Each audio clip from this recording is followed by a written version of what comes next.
Bonsoir et bienvenue à cette autre édition de 3 minutes Info Basketball. C'est dans la voiture de Foko Armel, vétéran basketteur dans le littoral. Armel, quel club? Palmier Basket,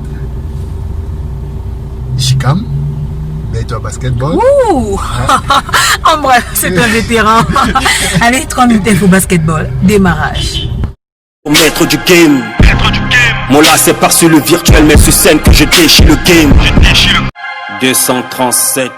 On parle aujourd'hui d'une personnalité presque indispensable au basketball camerounais. Il s'agit du président de la Fédération camerounaise de basketball 3x3, Mr Titi Bellaté Paul Olivier, alias le Phoenix. Né en octobre 1982 d'une famille de sportifs, Titi a su s'imposer comme un poste 3 ou 4, imbattable en 1 contre 1 depuis ses premiers pas au collège Liberman jusqu'à Noga Air Force, en passant bien sûr par AS Kip et école de basket. Président et coach de FCBC d'abord, ensuite Junkam Basketball Club, équipe avec laquelle il remporte la coupe régionale en 2019 et le championnat d'élite nationale en 2020. Très admiratif face à la générosité de Ramsès Lonlac, le Bellat a un fort penchant pour le basketball féminin. D'ailleurs, son plus gros regret, c'est la Coupe du Monde féminine de 3x3 manquée par l'équipe nationale en 2016 à Nantes. Vous ne le savez peut-être pas, cet ancien footballeur est marié à la charmante Ingrid et est père de 3 enfants. Parfois amer comme le ndolé qu'il aime manger, Titi Bellaté se qualifie comme un fonceur constitué de 190 kg de mental et 1,89 m de générosité. 237.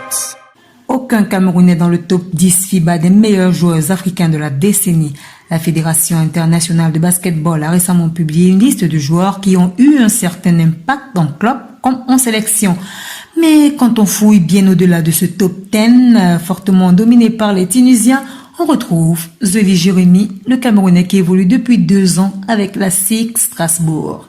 Le Stétois chez Arsène, meneur de Honkam Basketball, est le master du game de la semaine. Après avoir descendu Franck Moukouri de École de Basket, il s'en est pris à Owen Boumou de UDLA dans un 1 contre 1 sans pitié. Après cela, il est retourné chez lui avec ses 25 colos, tranquillement. 237. Et je vais parler de Josiane et de Anne-Suzanne, 2 joueuses aux qualités assez énormes, rapidité, dextérité avec le ballon. Je peux dire que Josiane, elle est très habile, elle a une adresse à mi-distance par rapport à Anne-Suzanne. Maintenant au niveau de la défense, je peux dire, de l'autre côté du terrain, je peux dire qu'au niveau défensif, Anne-Suzanne est beaucoup plus à l'aise que Josiane. Ce qu'on peut dire que c'est 2 joueuses qui ont presque les mêmes qualités. On peut dire qu'il faut améliorer surtout l'aspect défensif et l'aspect technique de l'équipe. 237. Mais qui sabote les installations du Mojas Omnisport de Douala? Ouais, Paul Dia, entraîneur de Dia School Basketball Club, a à plusieurs reprises fait une mise à jour de ce terrain sur fonds propres. Mais des oiseaux de mauvais augure s'amusent à le détruire. La hiérarchie du Mojas en a été notifiée et désormais, on se contentera des anneaux amovibles de ce côté-là. Les bonbonneurs, tout comme les clubs qui s'y entraînent, vont devoir laisser une décharge pour entrer en possession des nouveaux anneaux. Bravo Dia Paul. 237. Pas de bonbons les mardis, jeudi et samedi entre 9h30 et 12h30 au club Camtel de Yaoundé. La raison? The Christian Bayern Academy forme les futurs internationaux camerounais.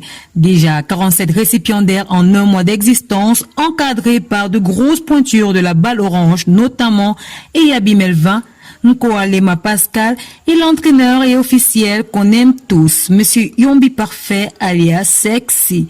Les entraînements, c'est donc les mardis, jeudi et samedi 9h30, 12h30 sous le regard de Sir Bayern himself.